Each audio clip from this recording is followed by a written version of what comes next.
I believe let's just penetrate the roots sa mga magsimula tayo sa barangay natin. And let's start this what we call Marcos Highway Prayer Group. Andiyan si Sister Linda, nandun pa si Malunoon. So we do that. Minsan nag-pray kami hanggang anong oras ba? Alas 7 hanggang alas 11 ng gabi. And narentahan pa natin yung summer place. Di ba doon? So class kami, nandun kami summer place. And because our vision is to really stir up the hearts of every believer, of course, we want to transform our city, but not through, parang gusto natin by our own. But when we pray, we begin to believe that the kingdom of God is bigger than any denomination, than any political party. The kingdom of God is beyond. Amen? And yun ang perspective na nagano sa akin nun. For some reason, maganda yung takbo ng Marcos Highway Prayer Group, and then suddenly, naging busy kaming lahat. So we forgot. And so, of course, the Lord is stirring up our hearts to, once again, fanning to flame the gift, fanning to flame the fire. Amen? Naniniwala tayo that our unity in prayer, our agreement in prayer in this place, starting January, actually, kanina lang sinabi sa akin ni Kagawad Alice, Pastora Alice, Kagawad Alice, and then later on siguro Kapitan Alice. We don't know, no?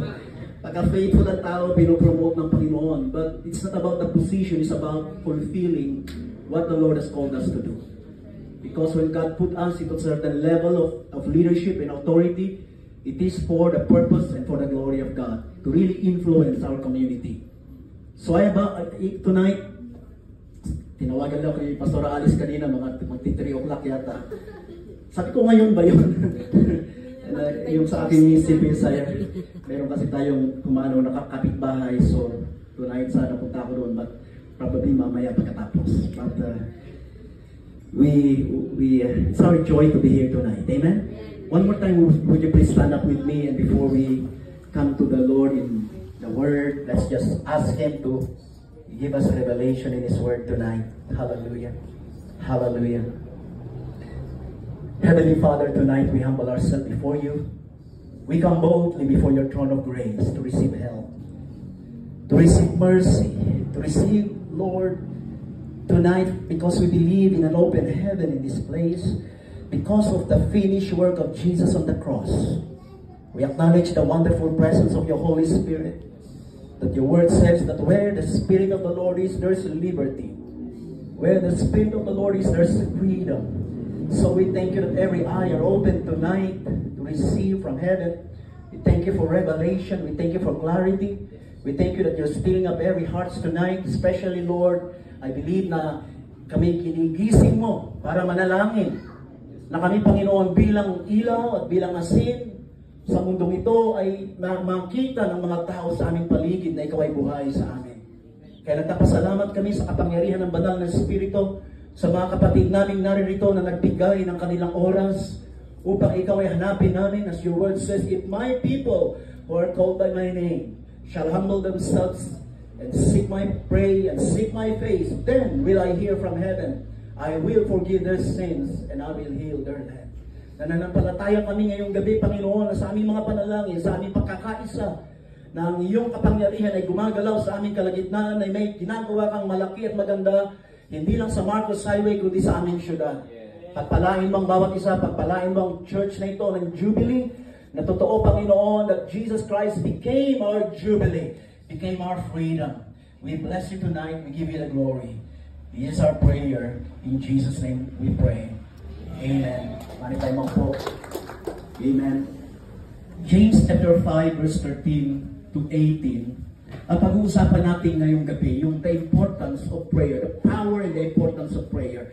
Alam natin lahat, kung itatanong ko sa inyo kung totoo bang mahalaga ang prayer, which is totoo, alam natin, pero bakit pambihira nating, sabi nga ni Pastor Jessel kanina, inunahan niya na kahit kuminsan sa congregation, magpatawag ka ng prayer, ay maraming katuwiran yung iba dahil sa trabaho.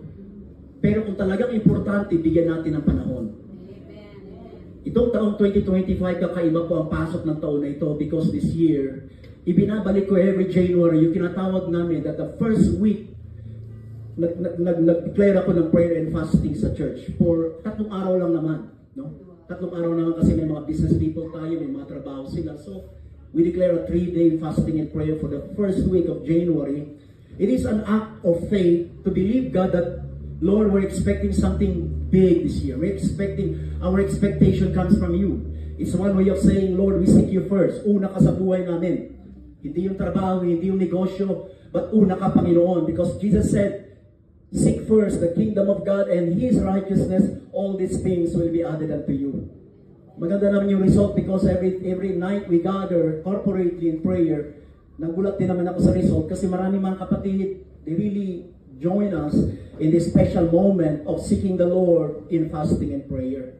And I heard a lot of testimony of breakthrough and healing, and God is doing something new this 2025. Amen? And so dito sa James chapter 5 verse 13 to 18, basahin natin ito. Sabi dito, is anyone among you suffering? It's a question, di ba? May nagdudusa ba sa inyo? Or are you in trouble? Or are you experiencing hardship? Is anyone among you suffering? Anong sagot? Let him pray. Ang sagot lang pala sa suffering, ang sagot pagka meron tayong mabigat na problema, ang sagot pag meron tayong dinadaan ng mga persecution is prayer. Amen? Sabi niya, is anyone cheerful? Let him sing songs. Hindi naman lahat ay suffering. Pag tayo masaya, sing to the Lord with gladness. Sing with joy and thanksgiving. At sabi niya, is anyone among you sick? Kung meron sa inyo may sakit. Question mark. Let him call for the elders of the church. And let them pray over him, anointing him with oil in the name of the Lord. Kanina lang galing ako sa BGH kasi yung father nung sister-in-law ko coming from Kapangan, sinugo nila sa BGH kahapon and na mild stroke, pero medyo ano yung kanyang kalagayan doon sa neuro kanina. But I was led by the Holy Spirit. When I came to know about it, I visited him, pray for him, na kahit ano, we believe in miracle. We Christians believe in miracle. Amen? Kaya I believe the Bible says, believers shall lay hands on the sick, and the sick shall recover. At sabi dito that when we do pray, especially those that are sick, and tayo mga elders, many pastors that are here, and I appreciate your presence here with us this afternoon. And the Bible said that tayo mga elders, let them pray over him, anointing him with oil in the name of the Lord. And the Bible said the prayer of faith, sabi natin, prayer of faith. The prayer of faith will save the sick, and the Lord will raise him up. And if he has committed sins, he will be forgiven. Confess your trespasses to one another and pray for one another that you may be healed. The effective fervent prayer of a righteous man avails much. So James was encouraging the church that our prayer is really effective. Our prayer can be, God can use our prayer to change people, to transform situations, to change circumstances, that we carry power, we carry authority when we release our faith in prayer in the name of the Lord. Amen? And he is giving Elijah as an example. Elijah was a man with a nature like ours. Na si Elijah daw, we know that Elijah was one of the prophets in the Old Testament. And we're going to go to the story of Elijah in 1 Kings. Nakita natin Elijah was used by God the time that the nation of Israel, through the leadership of Ahab. Si Ahab kasi ang hari noon with his wife Jezebel, and many of the Israelites forget about who God is. Nakalimot sila sa Panginoon. Nag-backslid ang Israel noon, and they begin to worship Baal. And during that time, God sent Elijah to prophesy kay Ahab. Kaya sabi ni James, Elijah was a man with a nature like ours, and he prayed earnestly. Sabi natin, earnestly. Hindi half-heartedly. He prayed earnestly. Amen? He prayed fervently. I believe it's important for us to develop that fervency in prayer. That's why I believe in fasting and prayer. Because it adds fervency to our prayer. He prayed earnestly that it wouldn't rain, and it did not rain in the land for 3 years and 6 months. So 3.5 years. There was no rain.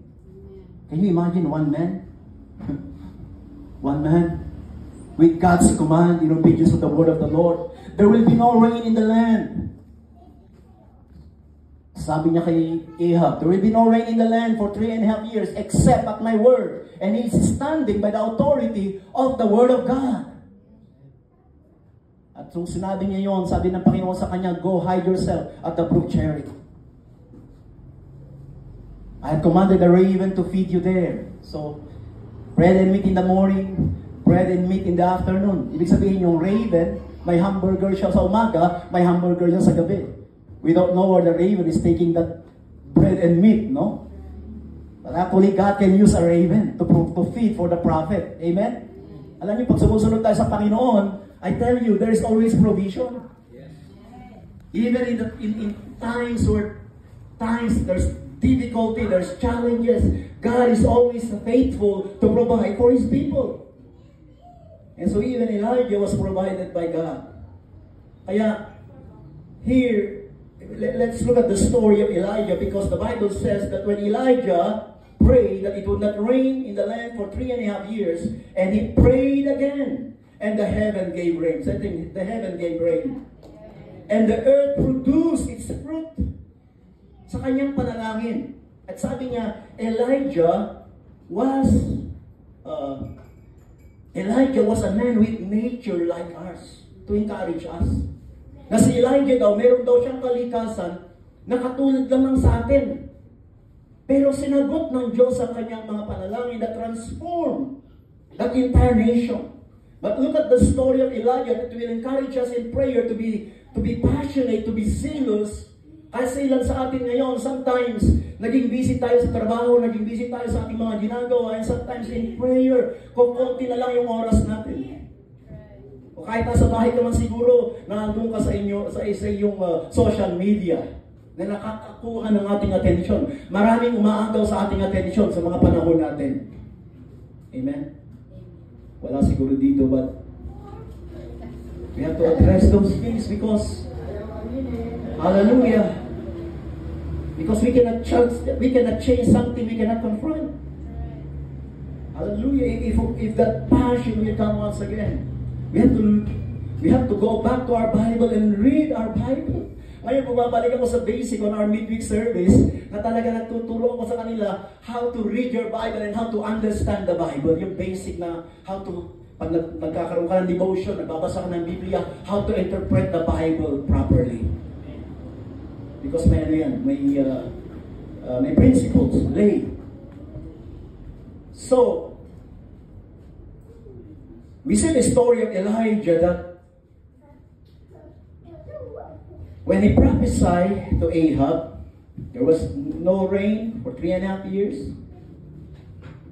And so after 3.5 years, in 1 Kings 18, punta tayo sa 1 Kings 18, 1 and 2, and it came to pass after many days, so that in many days, that the word of the Lord came to Elijah on the 3rd year. Sabi niya, 3.5 years, amen? 3 years and 6 months.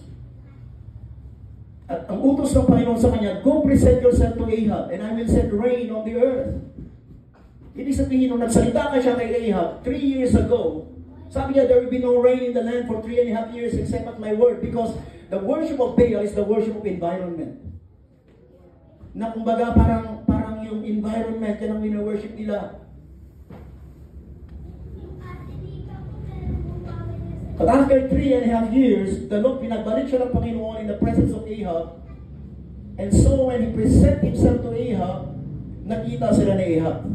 So Elijah went to present himself to Ahab, and there was a severe famine in Samaria. Because there was no rain in the land for 3.5 years, anong nangyari nung resulta? There was famine. Kaya galit itong si Ahab kay Elijah. At nung makita sila sa 1 Kings 18:17 to 19. 1 Kings 18:17 to 19. And it happened when Ahab saw Elijah. Nakita nung hari si Elijah, ang sabi ni Ahab sa kanya, is that you, O traveler of Israel? Ikaw ba yan? Ikaw ang dahilan kung bakit wala tayong ulan for 3.5 years. Ikaw ang dahilan, siyang sinisisi. But this man, Elijah, was so bold, was so courageous. Anong sabi niya sa king? Anong sabi niya? And he answered, I am not troubled, Israel. Hindi ako nagdala ng kamalasan sa Israel. Hindi ako nagdala ng Famine at gulo sa Israel, but you and your father's house. How? In fact, sabi niya rito, in that you have forsaken the commandments of the Lord. Iniwanan ninyo yung utos ng Panginoon, kinalimutan niyo kung sino ang Diyos. Tinalikuran niyo. Sabi niya, and had followed Baals, the pagan worship. Bumalik sila. Pero ito ang kanyang sabi, now therefore send and gather all Israel to me on Mount Carmel, the 450 prophets of Baal and the 400 prophets of Asherah who eat at Jezebel's table. Kaya itong si Ahab, nung nagtaksid ng Israel, mas kanyang binibigyan, pinapakain pa itong mga propeta ni Baal, yung mga false prophet. Can you imagine kung ang mga nakapaligid sa mga leaders natin are, di ba? In the multitude of counselors, there is safety. And who is the counselor? The Holy Spirit. And who are the people filled with the Holy Spirit? It should be the pastors and leaders. Amen? Who understand integrity. Who understand excellence. And I'm praying na, kaya nga, you read the Bible, napakahalaga kung sino nakapaligid sa hari. That's what we call sa leadership, yung law of inner circle. Yung mga nakaka-counsel. Right? And I believe that gano'n na nangyari nung nagbaksi ng Israel nakapaligid kay Ahab ang mga pagan priest. Because of that, the entire nation was backslidden. And in that time, kahit na gano'n si Ahab, sinunod niya pa rin si Elijah. He gathered all the false prophet of Asherah. He gathered all the false prophet of Baal in Mount Carmel. And there, challenge sila ni Elijah. Punta tayo sa 1 Kings 18:21-24. And Elijah came to all the people because here is the thing. Nung naandun sila sa Mount Carmel, challenge niya yung 450 prophets. At sabi nila, kuha tayo ng 2 bulls. Mauna kayo. Let's look at this scripture in 1 Kings 18:21. And Elijah came to all the people and said, how long will you falter between two opinions? Hanggang kailan kayo falter, yung nagdadalawang akala, magdadouble-minded. Hindi sila single-minded. Na kung maglilingkod ka sa Diyos, be single-minded. Be focused. Kaya ang ginawa ni Elijah dito, he challenged the people, if the Lord is God, follow Him. But if Baal, follow Him. But the people answered him not a word. Then Elijah said to the people, I alone am left a prophet of the Lord, but Baal's prophets are 450.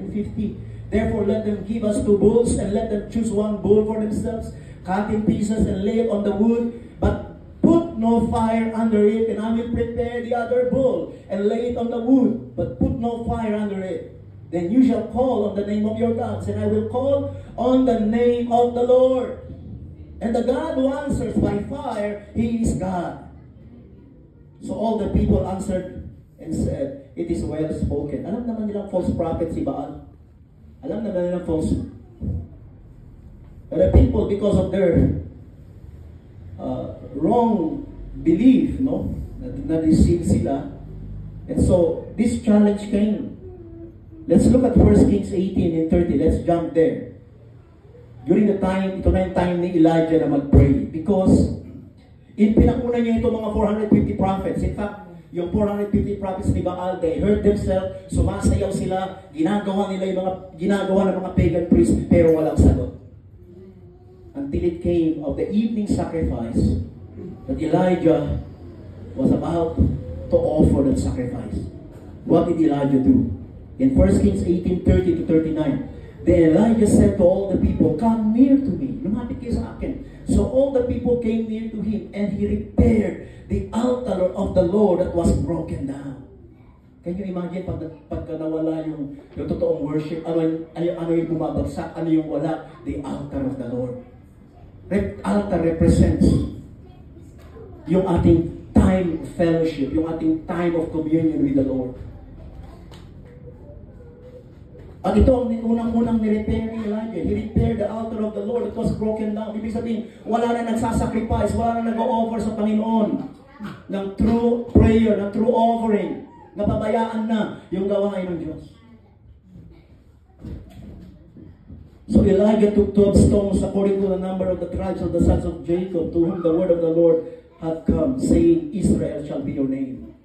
Then with the stones he built an altar in the name of the Lord, and he made a trench around the altar, large enough to hold 2 seahs of seed, and he put wood in order, cut the bull in pieces, and laid on the wood, and said, Fill 4 water pots with water, and pour it on the burnt sacrifice and on the wood. And he said, Do it a second time. And they did it a second time, and he said, Do it the third time.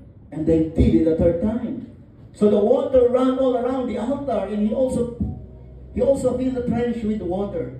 And it came to pass at the time of the offering of the evening sacrifice, that Elijah the prophet came near and said, This is prayer, Lord God of Abraham, Isaac, and Israel. Let it be known this day that you are God in Israel, and I am your servant, and that I have done all these things at your word. This is the prayer of Elijah. He said, Hear me, O Lord, hear me, that these people may know that you are Lord God, and that you have turned their hearts back to you again. And the Bible says, Then the fire of the Lord fell and consumed the burnt sacrifice, and the wood, and the stones, and the dust, and it licked up the water that there was in the trench. Now when all the people saw it, they fell on their faces and said, The Lord, He is God. The Lord, He is God. In other words, our prayer can transform the hearts of people. It can turn their hearts back to the Lord. Amen? Last year, we started yung tinatawag naming prayer every Saturday. Because nanggaling kami ng South Korea, one of the things I saw in South Korea, the reason why there is a revival there, at yung maramdaman mo, sino nakapunta ng South Korea dito? I declare na napupunta tayo lahat. Pupunta tayo sa prayer mountain. Pagbaba mo pa lang, damdam mo na yung atmosphere ng South Korea. Na talagang malalim yung kailang spirituality. And one of the key for their deep prayer is yung kanilang prayer and fasting, yung kanilang prayer every day na sa umaga, no? In fact, sabi ko nga, nung unang punta ko sa South Korea, hindi ako babalik ng Pilipinas not unless nakapunta ako sa prayer mountain. Hindi man ako magpa-fast doon, but at least I visited it. Because nababasa ko lang sa book during my early days nung nagka-pastor ako noon, nung kabataan ko pa. Huwag nyo na itanong ko ng edad ko. But, ayan, nabisit ko yung church ni Dr. Yonggi Cho, the largest church, single, full gospel church in the world. Ang laki, malulula ka. Sabi ko, ganito pala yung mga churches dito, yung impact ng Christianity, yung impact ng gospel sa South Korea. Naandun sila, malapit sa kanilang parliament building. The impact of Christianity, the impact of the prayer of the pastors and churches. And doon sa nag-host sa amin, they have prayer every day from I believe 6 o'clock in the morning until 7:30 or 8 kasi sa tayo iba sa kanila papasok sa office. And that's every day. Kaya after that, sinimulan ko yung every Saturday lang muna kami. Every Saturday na prayer, 6 o'clock in the morning until minsan, sabi ko 6 o 7 lang, pero madalas 7:30 kami.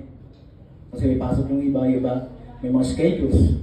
But actually, since last year na sinimulan namin, our people are consistent to come. In fact, nung ang prayer namin noon, nasa midweek, mas kakaunti ang ma-attend. Pero ngayon, mas nakaka-attend sila ng Sabado. And they really sacrifice. Kahit malamig, kahit noong December, na busy ka during the Christmas and holidays, talagang hindi lumiliban yung iba sa prayer.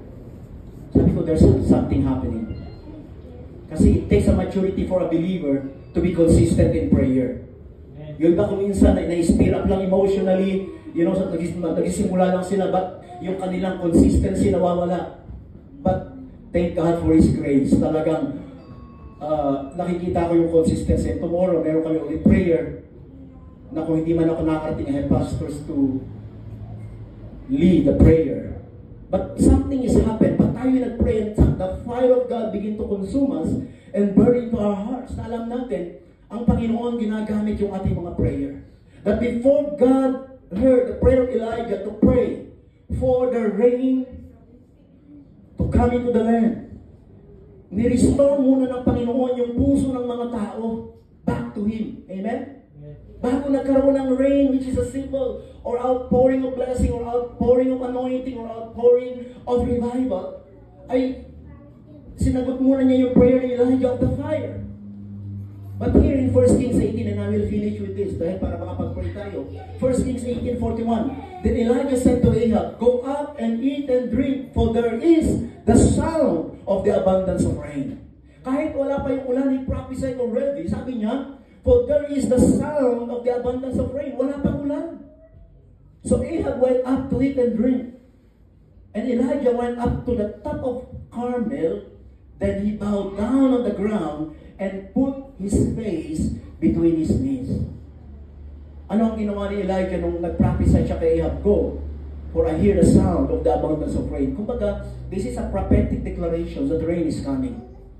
2025, rain is coming. Revival, this 2025 sa Baguio. Outpouring of the Holy Ghost in our city. Amen? Churches will be awakened to fulfill the plan and the purpose of heaven. Yung mga churches na hindi nagpe-pray, I believe, I stir up sila sa panalangin ngayong taon. Because one key, I believe, for revival at yung awakening sa ating church is when the church begin to pray and come together, no? So Elijah, when he did that, he bowed down to the Lord and he said to his servant, go up now, look toward the sea. Nung siya nag-pray, tapos sabi niya sa kanyang servant, pumunta ka sa dagat, tignan mo kung may ulap na. So he went up and looked and said, there is nothing. Wala. And 7 times he said, go again. Can you imagine, no, yung persistent prayer niya? Nung inutusan niya yung servant, takbo siya. Tingnan niya, wala naman talagang ulan, wala namang cloud. And then he came to Elijah, wala. So he prayed again. And then sabi niya, sige, go back to the sea. Look toward the sea. Baba siya, tinignan niya, wala talaga. Sometimes that happens in prayer. Pagka nananalangin ka, parang walang sagot, parang walang nangyayari. And this is the problem sometimes, that you easily quit or you easily give up. But even if there's wala ka pa nakikitang sign, keep praying. Keep believing. Amen? Keep fighting. That's why the Bible said, fight the good fight of faith. Ano ang faith? Pag may mga dinadanas ka, kay Kristiyano ka, you stand in the promise of God and declare what you believe it shall be. Kahit wala kang nakikitang manifestation pa. And you persist because the Bible said, be it unto you according to your faith. Oh, glory to God. So on the 7th time, sabi dito, and 7 times he said, go again. Then it came to pass the 7th time. 7th time. Then he said, there is a cloud as small as a man's hand, rising out of the sea.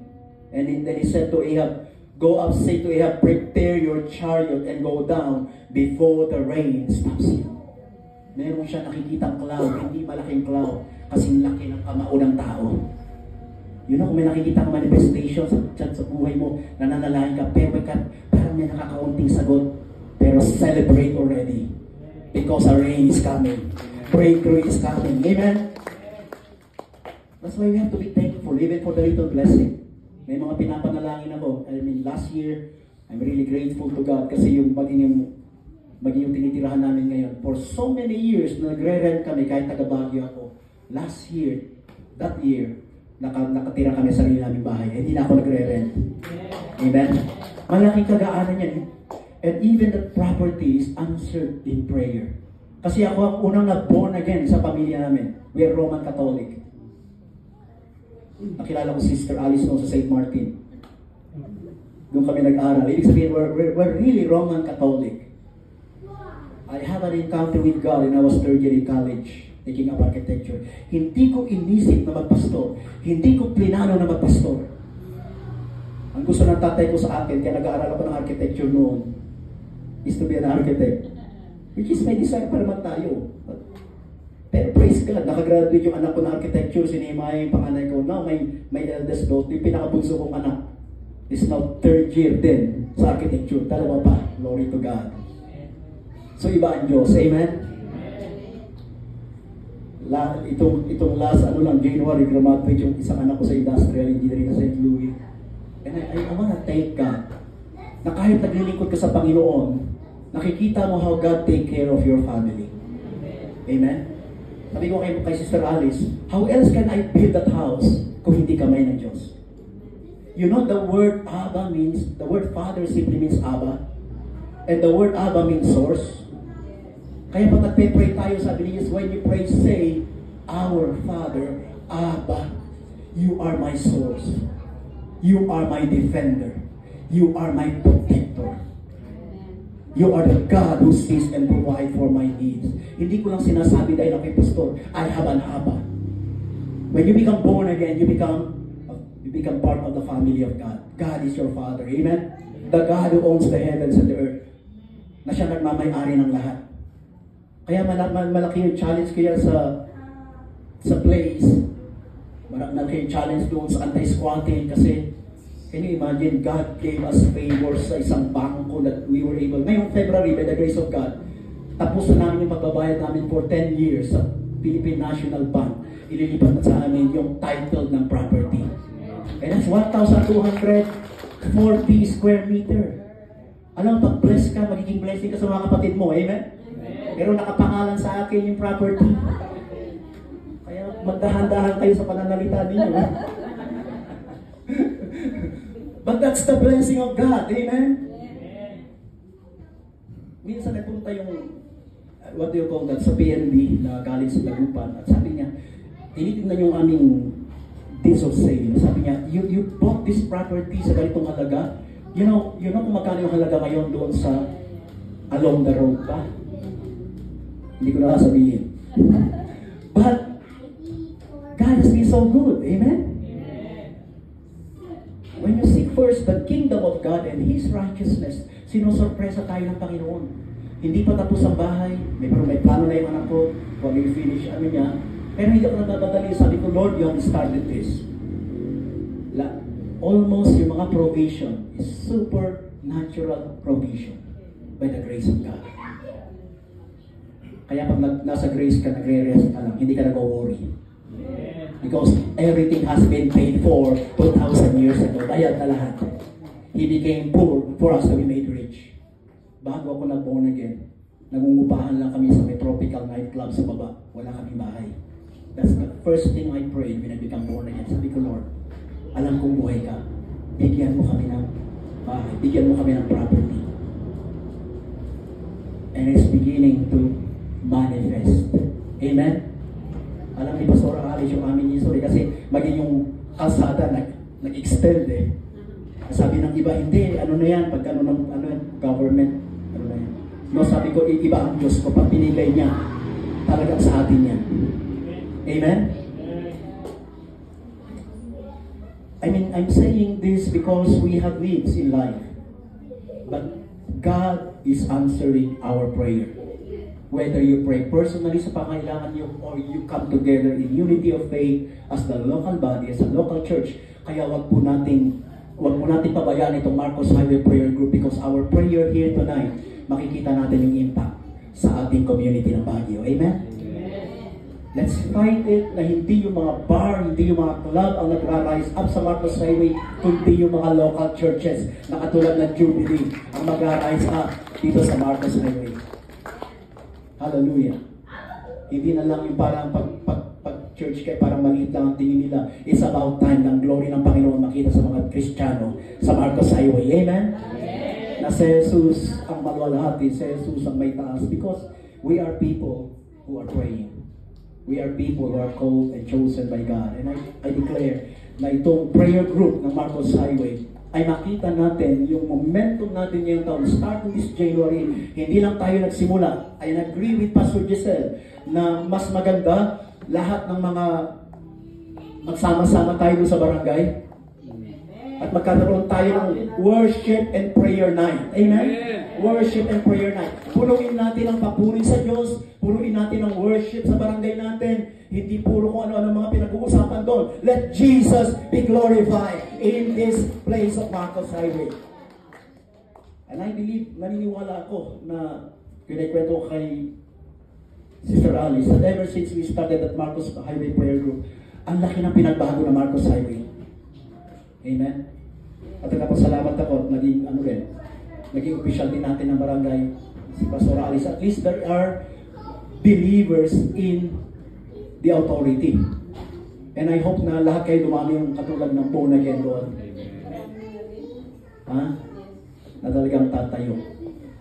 And I believe that God is doing something new tonight. Amen? Did you receive something tonight? I want you to stand up on your feet. I want you to stand up your